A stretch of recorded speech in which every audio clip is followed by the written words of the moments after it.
A rude, wealthy passenger mocks a young black girl for being in first class.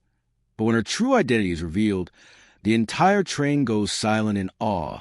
Based on true-life inspired moments, this powerful storytelling video explores racism, redemption, and brilliance rising above bias. Watch how Ava, an 11-year-old genius, turns judgment into inspiration with grace that leaves even her biggest critic humbled. Don't forget to like, comment, and subscribe for more emotionally rich stories that inspire justice, unity, and change. The train hissed and exhaled like a tired dragon as it prepared to pull out of Union Station in Washington, D.C. It was one of those modern Amtrak Acela Express trains, sleek, fast, humming with quiet electricity and wealth. First class was full of business people, executives, and silent travelers reading the Wall Street Journal on tablets, sipping cappuccinos, or half listening to conference calls through discreet Bluetooth headsets. Among them sat a man named Preston Ridgway, mid-50s, a salt and pepper beard trimmed to perfection, with a Rolex peeking from beneath the cuff of his crisp Brioni suit. Everything about Preston screamed money, old, loud, and untouchable. He exhaled impatiently as the last of the passengers boarded, muttering under his breath about delays and riffraff. He had always believed first class should be a sanctuary, free from crying children, cluttered conversations, and certainly anyone who didn't look like they belonged. Then came the sound that made him pause. Tap, tap, tap, small footsteps. A bounce. Laughter. He turned, and there she was, a young black girl, no older than 11, wearing a bright yellow sundress, her hair done in neat cornrows with little white beads that clinked softly as she moved. She had a worn teddy bear tucked under one arm and a bright canvas bag over her shoulder. Behind her trailed a weary-looking older black woman, likely in her early 60s, holding a printed ticket and scanning seat numbers. "Looks like 1B and 1C, honey," the woman said, with a gentle southern drawl. Preston stiffened. His seat was 1A. That meant he turned toward the conductor who had just helped the pair board. "Excuse me," he said, standing to block the aisle. "I believe there's been a mistake. This is first class. Maybe they need assistance getting the coach." The girl looked up at him, eyes wide but unafraid. She clutched her bear tighter. The conductor, a white man in his late 40s, smiled awkwardly. "No mistake, sir. Their tickets are legit." Preston's lip curled as he stepped aside, allowing the girl and her guardian to slide into their seats. He looked at them like they had tracked mud on Persian rugs. The train lurched forward. He muttered loud enough to be heard. "Of course. Diversity in first class. How progressive." The old woman ignored him. The girl didn't. She turned and gave him a wide, innocent smile. "Hi, I'm Ava. What's your name, mister?" He didn't respond. Preston had grown up in Connecticut in an old-money household. He believed in manners, tradition, and the unspoken hierarchy of society. He had spent his life pretending not to be racist while quietly looking down on anyone who didn't fit his view of respectability. Ava was too happy, too loud, too free. She sang softly to herself as she looked out the window, whispering to her bear named Thurgood. Her grandmother, Miss Lillian, read a leather-bound book silently, occasionally chuckling to herself at a witty passage. Preston couldn't take it anymore. "This isn't a daycare," he muttered. "Some of us are trying to work." Miss Lillian didn't look up, but Ava turned. "I'm not in daycare. I'm going to Harvard." He chuckled in disbelief. "Harvard? That's adorable." Miss Lillian closed her book gently. "She's attending a youth academic symposium there. She was selected nationally. Only 10 children out of over 6,000. She's presenting her research on renewable energy." A murmur rippled through the car. A few passengers looked up. Preston smirked. "Sure, let me guess, some charity project." Ava smiled sweetly. "No, I built a wind-powered irrigation system for drought-prone regions. It's already being tested in sub-Saharan Africa." The train was silent. Preston blinked. "You built a what?" A man across the aisle, an Asian-American professor from MIT, looked over and said, "Wait, are you Ava Blake, the one who spoke at the UN Climate Forum via Zoom last year?" Ava nodded humbly. The professor gasped. "I watched that talk. You're brilliant." Preston looked suddenly very small in his seat. By the time the train reached Philadelphia, everyone in the first-class cabin knew who Ava was. Passengers pulled out their phones to Google her and gasped as they saw images of the girl in a yellow dress shaking hands with environmental leaders, giving speeches, even appearing on Good Morning America. One woman leaned across the aisle to whisper to Miss Lillian, "Your granddaughter is a genius. You must be so proud." Miss Lillian smiled warmly. "She's not my granddaughter. I'm her legal guardian. Her parents passed away in a car accident when she was 5. She's been through a lot." Preston sat frozen, unable to speak. His briefcase, his luxury watch, his private equity job. None of it mattered. Ava turned him again, still smiling, not with smugness, but with a kind of grace that only someone truly kind could possess. "I hope your meeting goes well, mister. Maybe you'll learn something today, too." The conductor returned with a small envelope in hand. He handed it to Ava. "It's from the train director. She wants to meet you before we arrive in New York. She says her daughter's your biggest fan." Ava squealed with joy. "Thurgood, and I would love that." The entire car chuckled. Then it happened. The professor from MIT stood up and clapped. And one by one, the suit-wearing man, the tech executive, the flighty millennial with wireless earbuds, they all began to clap. The entire first-class cabin applauded Ava. Preston didn't move. He stared at his phone, trying to disappear. The rhythmic rumble of the train tracks under the Amtrak Acela's wheels was a soothing backdrop to the moment that had just occurred. Ava Blake, the girl in the yellow sundress, sat quietly with her bear, Thurgood, resting in her lap. The applause that had rippled through the cabin like a wave of electricity had died down, but its echoes lingered in the air, especially for Preston Ridgway, who now sat stiffly in 1A, face redder than the upholstery of his seat. He didn't speak.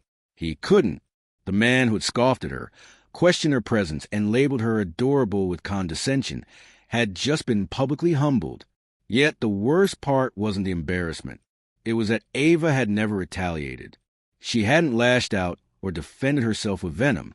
Her kindness, her intelligence, had disarmed him more than anger ever could. But Ava wasn't done changing minds. About 20 minutes later, a uniformed train director, a black woman in her mid-40s with a dignified walk and an infectious smile, approached their row. "Miss Ava?" she asked, glowing with pride. "I'm Janice Turner, the director of passenger experience for this route. I'm sorry to interrupt, but my daughter Zoe is one of your biggest fans. She saw your TED Talk last year and said she wanted to be a scientist just like you." Ava's eyes lit up. "Really?" "Yes, ma'am," Janice chuckled. "She even got a chemistry set for Christmas because of you. If you'd be willing to stop by the lounge car, she's waiting with her sketchbook. She drew a picture of you." Ava looked at Miss Lillian, who nodded. "Go ahead, baby. Just be back before the conductor makes another announcement." As Ava rose, the entire first-class cabin watched her walk toward the back with Janice. Heads turned. Conversations hushed. Eyes softened. Even those who hadn't spoken earlier now recognized that this child wasn't just a brainy phenom. She was something bigger. She was Hope in a yellow dress. Preston sat alone now, elbows on knees, head in hands. He wasn't used to this kind of confrontation, the kind that didn't come with lawyers or lawsuits. No, this was internal, raw, uncomfortable. He remembered being a boy, not much older than Ava, sitting at the edge of his father's study while the old man spoke on the phone in coded terms, talking about keeping standards, protecting traditions, and knowing your kind. He hadn't understood it back then, but he'd learned. He'd absorbed those invisible rules. Now, sitting feet away from the very person he'd been raised to doubt, something broke open in him. Across from him, the MIT professor, Dr. Kenji Yamamoto, leaned over. "She's not just smart. She's the future," he said. Preston cleared his throat. "I was out of line." Dr. Yamamoto raised an eyebrow. "That's putting it mildly." Preston turned toward Miss Lillian. "Ma'am, I owe you and your daughter," Miss Lillian said calmly. "In every way that matters." He nodded. "I owe you both an apology." Miss Lillian didn't smile. "Not yet," You know, she said softly, I didn't expect anything from you. But maybe that's the problem. Maybe we're all too used to men like you. His shame deepened. She continued. But Ava, she expects better. She believed the world is fair until proven otherwise. And when she meets people like you, she doesn't let you steal her light. He looked away. Miss Lillian finally smiled. You could learn a lot from her, Mr. Ridgway. He nodded, and for once, he didn't have a comeback. Meanwhile, Ava entered the lounge car with wide eyes. It wasn't just Zoe waiting. It was a group of 5 children traveling with various parents and guardians. Word spread quickly via train staff, and a few curious passengers had gathered respectfully in the back, sipping coffee and pretending not to eavesdrop. Zoe, a bright-eyed girl of about 9, held out a crayon drawing. Ava standing on a stage with glow behind her. This is amazing, Ava said sincerely, kneeling to Zoe's level. You even got Thurgood's bow tie. Zoe beamed. Do you want to know a secret? Ava whispered. Zoe leaned in. I was scared my first time talking to grown-ups. I thought they wouldn't listen to a girl like me. But you know what changed that? What? I stopped asking for permission. I started showing them who I was. That's what you're going to do, too. The kids clapped, some of them reaching for her hand, as the lounge car turned into a tiny TED Talk. For the next 10 minutes, Ava broke down how wind power worked, how to repurpose rainwater for sustainable agriculture, and even shared a story about getting electrocuted by her own prototype, which got the biggest laugh of all. The car attendant was crying. The passengers, even the skeptical ones, were recording quietly, unsure if they just stumbled into a viral moment. As Ava returned to first class, the entire cabin rose in a spontaneous standing ovation, even the quiet ones, even the ones who hadn't spoken, even Preston. The clapping echoed like thunder in the small space. Ava blinked in surprise, cheeks flushing. She wasn't used to praise. She was used to proving. She climbed back into her seat and whispered to Thurgood. That was wild. Preston stood beside her seat. Ava, he said, voice low, I want to say I'm sorry. I judged you. That was wrong. She looked up at him, then did something few people would have. She reached out and shook his hand. It's okay, mister. Just do better next time. And listen more. He nodded. The train roared into New York, and the skyline glistened under the afternoon sun.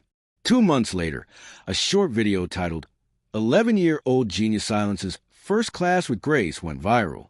Shot by a quiet tech consultant who'd been riding in seat 3D, it showed Ava explaining sustainable energy to the kids in the lounge car. It hit 12 million views in a week. CNN interviewed her. Ava met with the Secretary of Energy. Her wind-powered irrigation system was funded by 2 nonprofits. And Preston Ridgway?